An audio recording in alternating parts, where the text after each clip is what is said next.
What's up, guys? It's your friendly neighborhood web war fanatic, and today we're looking at all the protection upgrades in Marvel Champions. So let's go ahead and get started with our first upgrade, and we have Anticipation. This is a one-cost upgrade, max 1 per player. Hero interrupt when you engage a minion. Discard this card and ready up your hero. So this card, I don't think is too good. I'm gonna put this card in the C tier. So I guess for specific situations and specific scenarios, like maybe an Ultron, because Ultron has so many drone minions, this card can be very good because you can get a minion every single turn and then get this free ready right here. Well, not free, it's a one cost upgrade, I mean. But against other scenarios where a minion is not guaranteed, this card is almost useless because you won't know if you're going to even get a minion at all, right? It's possible at playing against scenarios that have very, very low minions to possibly not get a minion the entire game. And you need to get that minion at that right time when you have this card out. It is nice that it is an upgrade. It's only one cost, so very, very cheap. And the ready, I mean, this is a very cheap way to get that ready. But just the fact that it's contingent on having a minion engaged with you and not already engaged, right? So if you're already engaged with the minion, then playing this card doesn't do anything. You have to get a new minion engaged with you to get this effect. So I don't think it's that good. I think it's a little bit situational, but definitely cheap and powerful if you can fulfill that requirement of knowing whenever a minion will engage you. Next we have Armored Vest, a one cost upgrade. Play under any player's control, max 1 per player. Your hero gets +1 defense. So just your protection version of the Heroic Intuition, which gives a Justice players +1 thwart, and the Combat Train, which gives Aggression players +1 attack. But those two are 2 costs, and the Armored Vest is only 1 cost, which makes sense because the defense stat is a little bit less valuable than the other stats.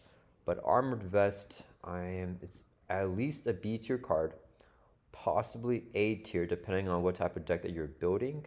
No, I think Armored Vest is an A tier level card, right? Because I think that there are enough decks where having that +1 defense is invaluable, and being one cost is very, very cheap for it. Yeah, I mean, there's enough decks where I think this card's good. I don't think it's as good as the Justice and the Aggression versions, right? So I think having +1 attack or +1 thwart is usually going to be more valuable than having 1 defense, which makes sense because it's 1 cost cheaper. But I value that higher ceiling type of card more. So even though those cards are 2 costs, I think they're a little bit better than the Armored Vest, which is only 1 cost. Yeah, but if you're playing a hero that is not defending at all and you're playing protection, which is possible, right? I often play protection decks where my hero is not exhausting to defend at all. The Armor Vest is not going to be as good. But even then, I mean, it's going to be useful just to have in play to get that extra stat bonus. Because if you ever are in a dire situation where you need to defend or else you die, then having 1 extra defense is always going to be useful. So definitely still at worst a B tier level card. But yeah, I mean, it's just a nice, cheap stat bonus. And for only being 1 cost, you can get rid of it with a Caught Off Guard or anything else like that as well. So I think it's a very, very solid card that you could build around or just have it in play. Next, we have another 1 cost upgrade here, Containment Strategy, attached to a non-permanent side scheme, and then max 1 per each side scheme. Response: after a hero defends against an attack, remove 1 threat from the attached scheme, 2 threat instead if that hero took no damage from that attack. So this card, I mean, it's a nice way for protection, specifically perfect defense, right? Because you don't want to take damage in perfect defense to thwart. But the thing is, this only goes on a side scheme, and when that side scheme is gone, I mean, this card gets discarded. So it's only useful for that side scheme. I think in a very specific situation where you are, taxed with side schemes and stuff like that, this card can be useful. I like the Anticipation a little bit more just because there's less conditions for Anticipation. But this card, I mean, it theoretically can be good. It's only 1 cost, which I think it's a little bit more expensive than what I like for this card to be. I think if it was 0 cost, it would be a lot better. Yeah, you put it on a side scheme. Each time you defend, you can take a threat off of that side scheme. And then, yeah, but the thing is, I don't want that side scheme in play multiple turns, right? Removing 2 threat off that side scheme once per turn is a little bit too slow of a rate that I want. At the same time, I can still see a situation where if the side scheme is not that big a deal, you can get some free threat off it every single turn, which could be useful. So not the worst card in the game, but definitely not one of my favorites. Next we have Dauntless, a 1 cost upgrade. Play under any player's control, maximum per player, while your hero's remaining hit points are equal to or greater than your hero's starting hit points. Your hero gains Retaliate 1. So, I mean, that is not terrible. I'm gonna put this card in the C tier above these other cards here. So it's not a B tier card because if I have empty roster spot in my deck, I'm not just gonna put Dauntless in. It's a nice effect. It's a great win more type of card, right? If your hero's hit points are equal to or greater than your starting hit points, it means that you're doing really well in the game, right? If you play it in endurance, that'll increase your hit points higher, so that means you have more hit points than your starting hit points, right? So if you're doing really, really good, this card is nice because it gives you that retaliate 1. But if you're in a dire situation, it's not going to help at all, right? It pretty much has no effect if your hit points are low. So because of that, I'm not the biggest fan of this card, but it can help you in a situation where you want that retaliate and your hit points are high. And even in perfect defense, if you're playing perfect defense against any actually difficult scenario, I think your hit points will be a little bit lower and it won't always be at full. So even in that situation, I think Dauntless is not going to be that useful because you won't be able to trigger its effect here. Next, we have a 2-cost upgrade, Defensive Stance, max 1 per player. Here, interrupt when you would take any amount of damage. Discard Defensive Stance and then prevent 3 of that damage. So this card, I think it's not terrible. I'm going to put this card in the B tier. I think if I have an empty roster spot in protection, I would not mind putting this card in. Right, this card is a nice safety net to have out. It is an upgrade, so you just put it on the field and just like save it there. It would be cool if you could put more than 1 per player, right? Because then you can hoard up on 3 of these, and then if you take 9 damage, just discard 3 of these and then take none of that damage, which would make this card a lot better in my opinion. I don't think it's a high B tier level card, but I think that if it's out on the field, it's always going to be useful to help you prevent that damage. This has synergy with perfect defense. It has synergy if you're not playing perfect defense, right? It's just always going to be useful to have to prevent 3 damage whenever you can.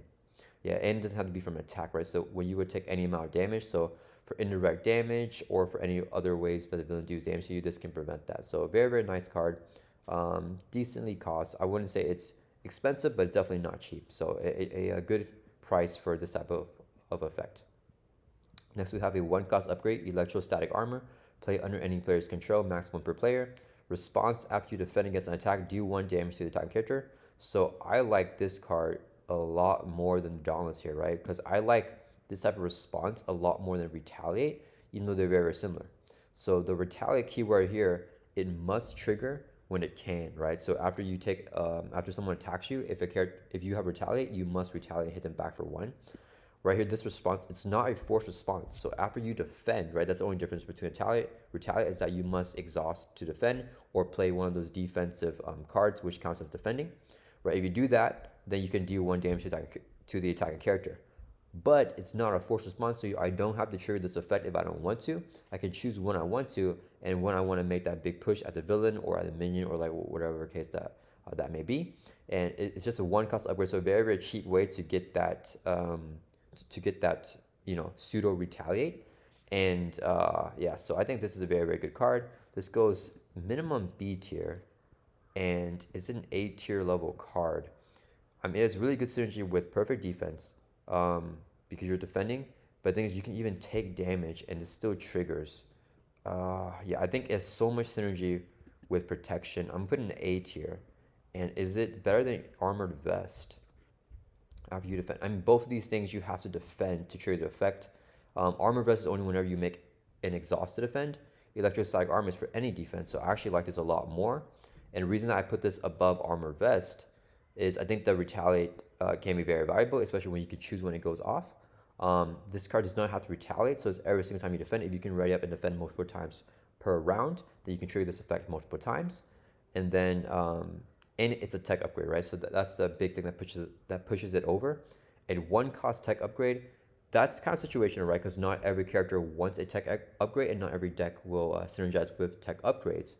But tech upgrades are a huge thing in Marvel Champions, a very strong archetype with Repurpose, right? So let me just pull up Repurpose. So this is a very strong protection event here. Right here, actually discard a tech upgrade you control, ready your hero and choose lower attack or defense until the end of the round. Your hero gets plus X to that chosen power, where X is equal to that upgrade's printed cost, and you get it ready right here, right? So you can play Repurpose and target the Electrostatic Armor, which is only 1 cost, so you only get +1 all your stats, but you can ready up. You can combine that with a bunch of other tech upgrades that you play if you can play multiple repurposes in that phase, right? So that can be very, very powerful. So this card has a lot of synergy with pretty much every single protection type of thing, right? Because protection, you want to exhaust to defend. Electrostatic Armor has synergy with that.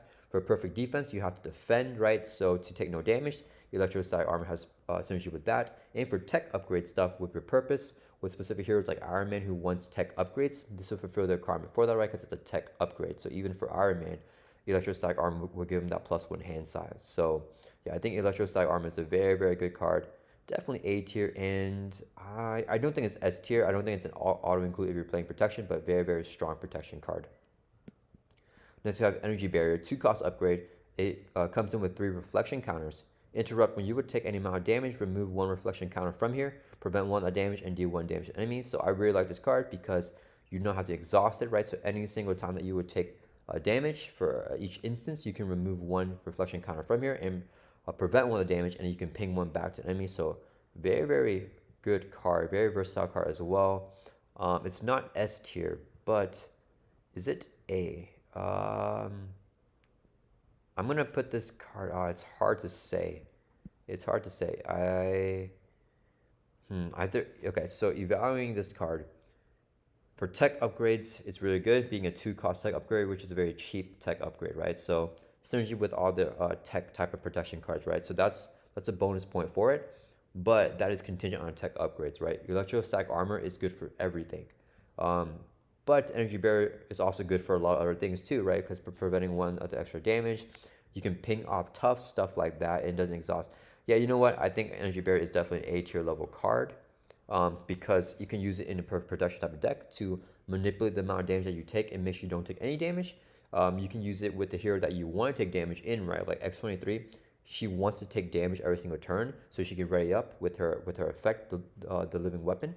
So Energy Barrier can make sure you take only 1 damage, right, by pinging them off and doing stuff like that. They stack with each other, so you can have 3 Energy Barriers in play and mitigate damage however you want. If you want to only take 1 damage or 0 damage for a perfect defense. So very, very versatile card, very, very strong too with the tech upgrade. So right now I'm just trying to consider if it's better than Electrostatic Armor.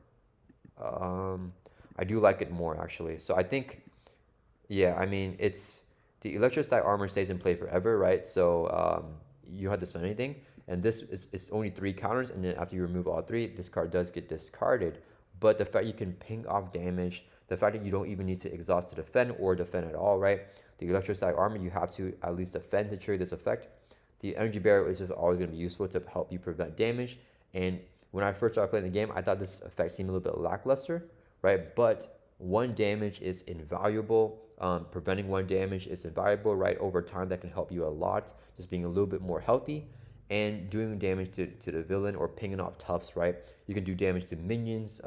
Like if there's a 3 hit point minion, you ping 1 damage off it, it's 2 hit points left, and then you can swing for 2 and just knock it out, right? So very, very useful effect, and it can prevent any type of damage, which makes it so good, just like the Electrostatic Armor, right? Indirect damage, any sorts of damage that's not an attack, Energy Barrier can ping that off and block 1. So very, very good card. Definitely the best card that we've seen so far, in my opinion. Next, we have Flow Like Water, 2-cost upgrade. Play under any player's control, max 1 per player. As a response, after you play a defense card, deal 1 damage to the attacking enemy. So similar to the Electrostatic Armor and Dauntless, right, where you're doing 1 damage. But it's more similar to the Electrostatic Armor, right, because you can do 1 damage to attacking character. And then for Flow Like Water, you can do 1 damage to the attacking enemy. So it's the same exact thing. But the condition for this one is after you play a defense card. So I do like Electrostatic Armor more because Electrostatic Armor is after you defend, and when you play a defense card, you are defending. So for any single instance that you will get the Flow Like Waters do 1 damage to attack an enemy, you will also trigger the Electrostatic Armor's effect as well, where when you defend against an attack, you deal 1 damage to that attacking character, right? Because when you play a defense card, you are defending. So Flow Like Water is completely outclassed by the Electrostatic Armor, but that being said, it still goes in a B tier. So normally I would put this in a D tier because there's a better version of it, but it goes in a B tier for me because similar to the Electrostatic Armor, it doesn't have to exhaust. You can use unlimited times in a game, but you want all these effects to stack, especially if you're playing perfect defense, right? You want the Electrostatic Armor where you do 1 damage to stack with the Flow Like Water, where you do 1 damage to the attacking character with any retaliate, right? Like if you have Dauntless or anything else to give you more retaliate. You want all this stuff to stack in a perfect defense type build, and even if you're not playing perfect defense, you still want it to stack, right? The Flow Like Water, You don't have to be playing perfect defense to trigger it, right? The condition is not that you have to take no damage, right? It's just when you play a defense card, and you might be playing a lot of defense cards if you're playing protection anyways, right? So I think there's a lot of synergy with this card.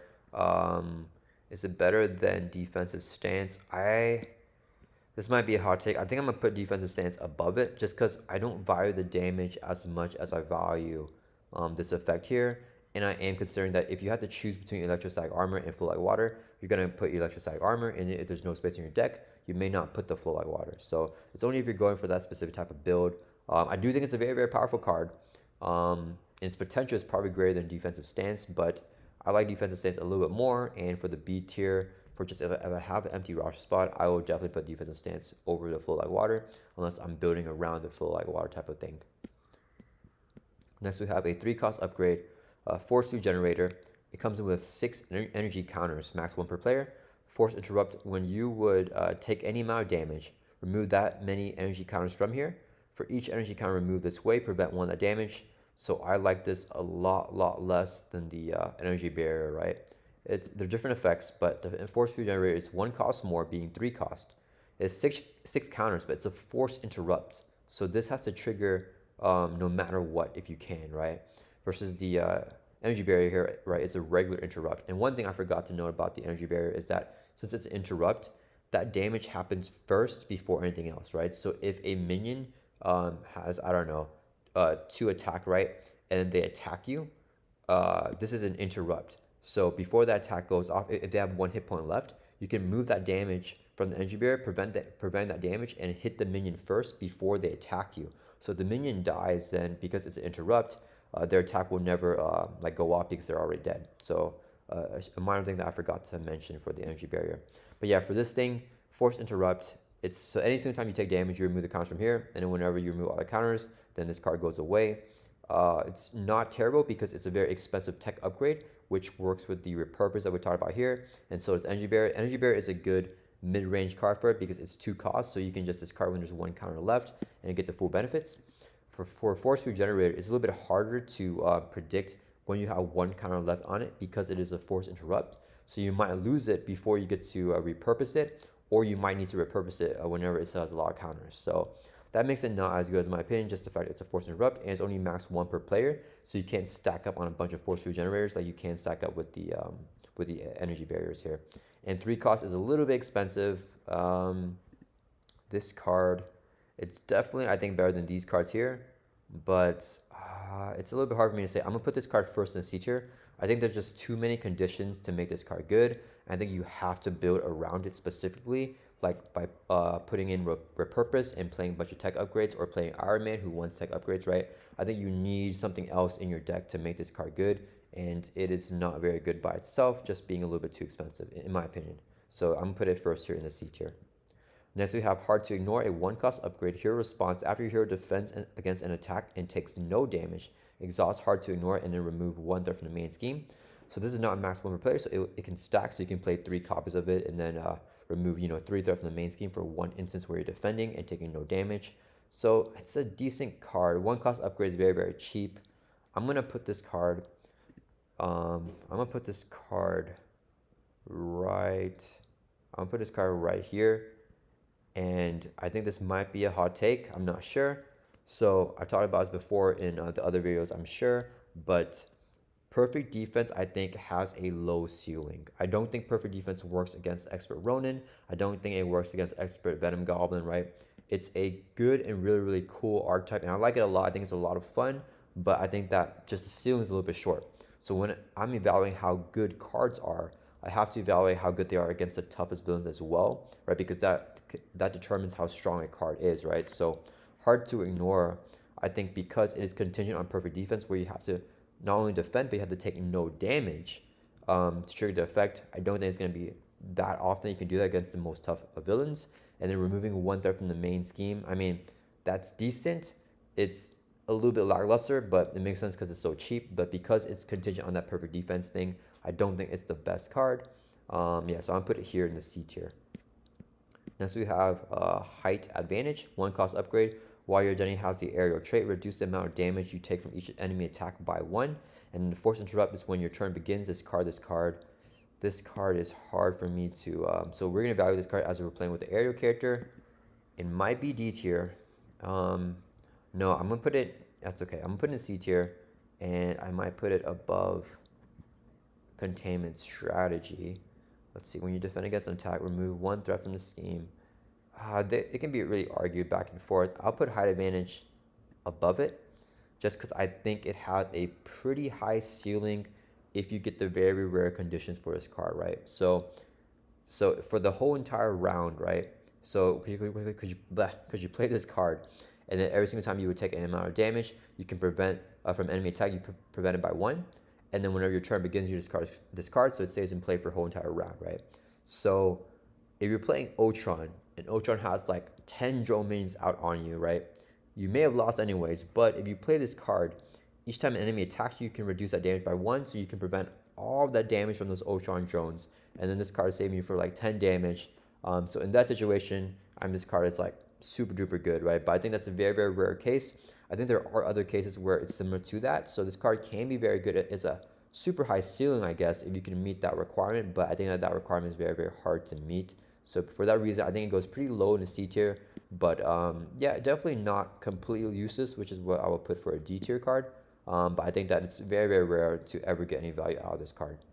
In my opinion, not a very good card. Next, we have Indomitable. I do want to say, I actually really like the theme of it, right? It's a height advantage if you're aerial. So you're kind of in the air, so you can prevent a little bit less damage just because it's hard for enemies to reach you. So that's a very, very cool concept. I'm just not a fan that it has to go away. Maybe if it stayed in play forever and costed a little bit more, it might be too good. I'm not sure, but yeah, still a card that I like the max of it. I'm just not the biggest fan of the practicality of it.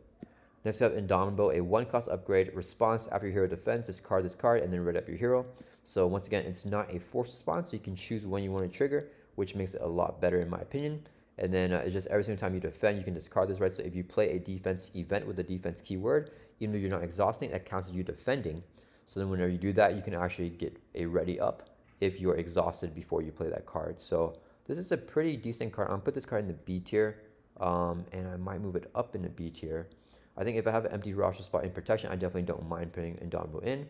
It's going to be good for every type of archetype, right? As long as you are defending, right? That is a requirement for this card right here.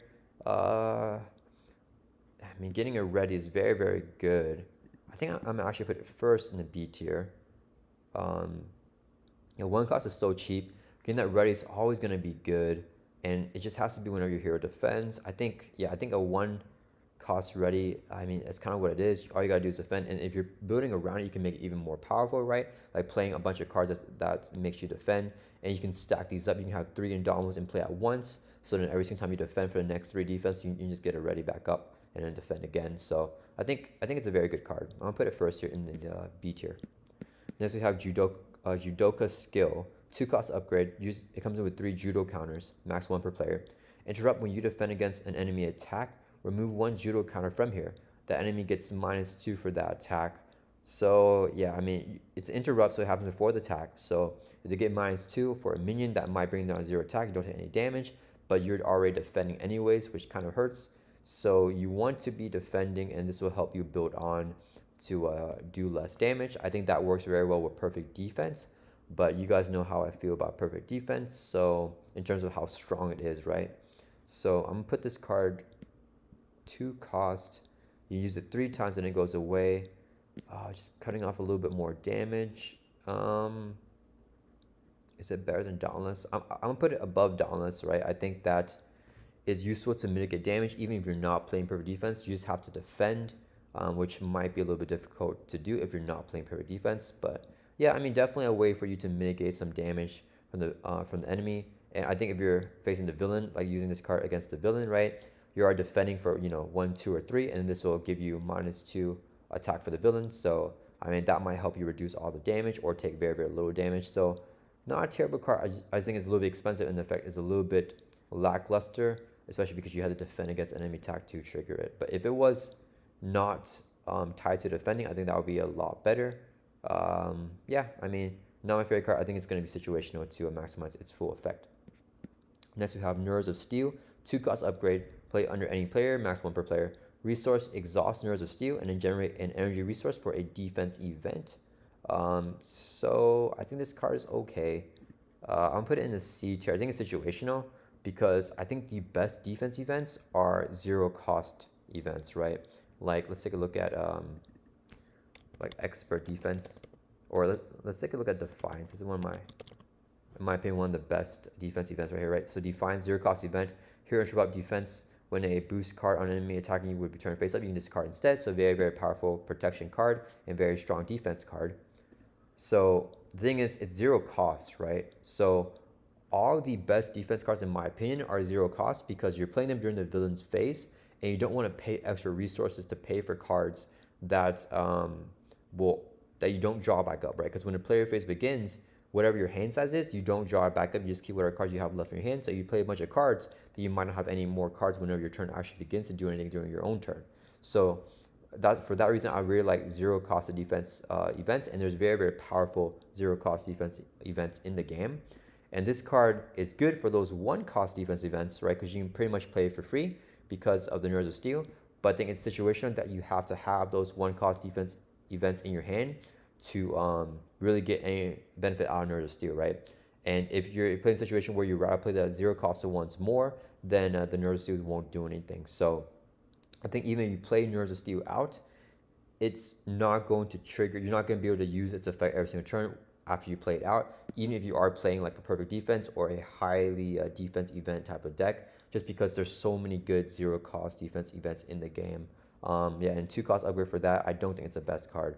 So yeah, definitely not a very card. I'm gonna put it behind Hard to Ignore. Next we have a 0 cost upgrade, Pinned Down, attached to a minion, max 1 per minion. Attached minion gets -2 attack. So this card thing is actually very good. I'm gonna put it in the B tier, and I'm gonna put it I'm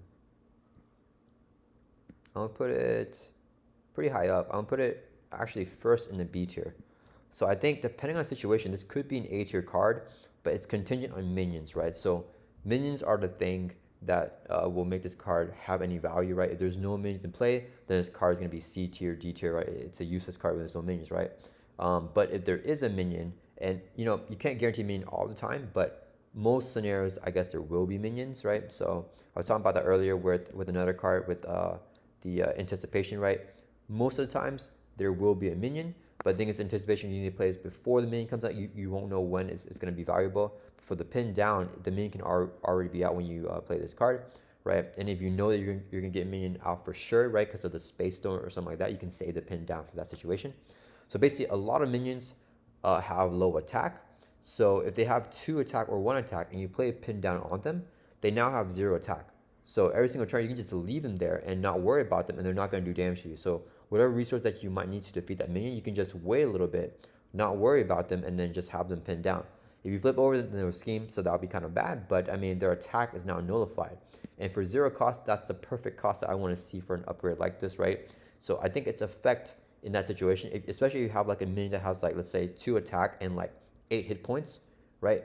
It's going to take so many resources to get down those 8 hit points to where it's not going to be, it's going to spend a lot. It's going to take a lot of energy to deal with that. But you could just play a Pin Down and then you not worry about the minion anymore, right? So in that situation, Pin Down can be like an A tier, S tier type of card, right? It's just a little bit situational because of the minion thing. But even if there is a strong minion, this card is still useful because you can still just reduce some of that damage that they're taking every single turn when that minion attacks and activates against you, right? So I think Pin Down is a very, very good upgrade. Definitely, if I have an empty rush spot in protection, I would not mind putting this card in there. Next, we have Protective Training, a 1 cost upgrade, and this is an upgrade for an ally. So attached to an X-Men ally, max 1 training upgrade per ally. Attached ally gets +3 hit points. So this is similar to other training upgrades for the X-Men cards, but Protective Training, I think it's the worst one because you're only getting hit point bonuses for an ally. So they just activate more, which is a little bit slow. I don't really care about them you know, staying in play and being activated for more turns. I want them to do more immediate value or get a ready up, right? Or anything that they can do right then and there, right? So I think having extra hit points on the minion is not that good. But at the same time, I mean, if you're playing, so we're going to value this card as we're playing with X-Men and we have like X-Men allies, right? Because that's gonna be the only way this card is ever actually going to be useful. So with that condition, I think that this card is a B tier card. And if you're playing a deck with Danger Room, right? So let me pull up Danger Room. Right, where this alter ego response after an X-Men ally enters play, exhausts this card, search your deck in discard pile for a training upgrade and attach it to the ally, right? So this would be a training upgrade that fulfills that requirement, right? So if you're playing that type of archetype where you want these training upgrades on your allies, then protected training can be A tier, S tier, right? For Honey Badger, right? Honey Badger is a card that benefits so much from it. This is an X23 ally, her identity specific ally. Honey Badger. Right, so for her, after she takes any amount of damage, ready X23. Getting that ready is so valuable, but Honey Badger only has 2 hit points. Giving her this gives her plus 3 hit points, right? So in very specific cases, I think Protected Training can be a very, very good card and very, very good value. But I think that it's a little bit rare of that case, but I'm going to put it in a B tier, not the C tier, even though it's a little bit situational, because if you're playing X-Men allies, it's always going to be nice to have plus 3 hit points. I don't think it's going to be C tier level in terms of like badness, but I think, yeah, I mean, I think it's not super situational. It can always be good. Evaluating this card as if we're playing with X-Men allies, right? So if you have X-Men allies, 3 hit points is never going to hurt for those allies, so they can activate more, but that's just not my favorite effect of having them activate more. So I'm going to put this card last here in the B tier. Next we have Spider Tingle, a 1-cost upgrade interrupt when you would review an encounter card. So this is an interrupt before the encounter card is reviewed. You have to decide. It's not a response after you reveal it, right? So you got to choose before you reveal the encounter card. Do 1 damage to a web warrior character you control, and that's a cost error, so you must do that first. And if that card is a treachery, cancel its 1 reviewed effects and discard Spider Tingle. So this is a 1-cost upgrade, so very cheap. You just play this out, and then you just wait until you review an encounter card. If you don't know what the encounter card is, it could be rough, because then you just take 1 damage, and then you don't have to discard this card, so Spider Tingle stays in play, which is nice, but you just have to take 1 damage for nothing, basically, right? And it might be a super nasty attachment, it might be some other, like, you know, a minion or like whatever. So because of that, this card kind of, yeah, it's not a terrible card, right? Assume that we are playing this card with Web Warriors. I think it still has a use, right? I'm gonna put this card in the B tier, and I'll put it last in the B tier. I think that it's always going to be good to have this type of safety out on the field, and encounter card cancel can be invaluable, right? If it's an advance or a Shadow to Pass, this can cancel that 1 reviewed effect of that treachery card. So that could be invaluable. I just think that the fact you have to take 1 damage every single time, right? If you have the worst luck possible, you can review like 5 encounter cards, take 5 damage, right? 1 damage for each encounter card, and none of them are treacheries, and then you're just like killing your allies, killing your hero, right? Killing whoever the web warrior character that is taking all that damage, right? So then it could be, you know, super bad, right? Like a C tier, D tier level card, right? If you're super unlucky.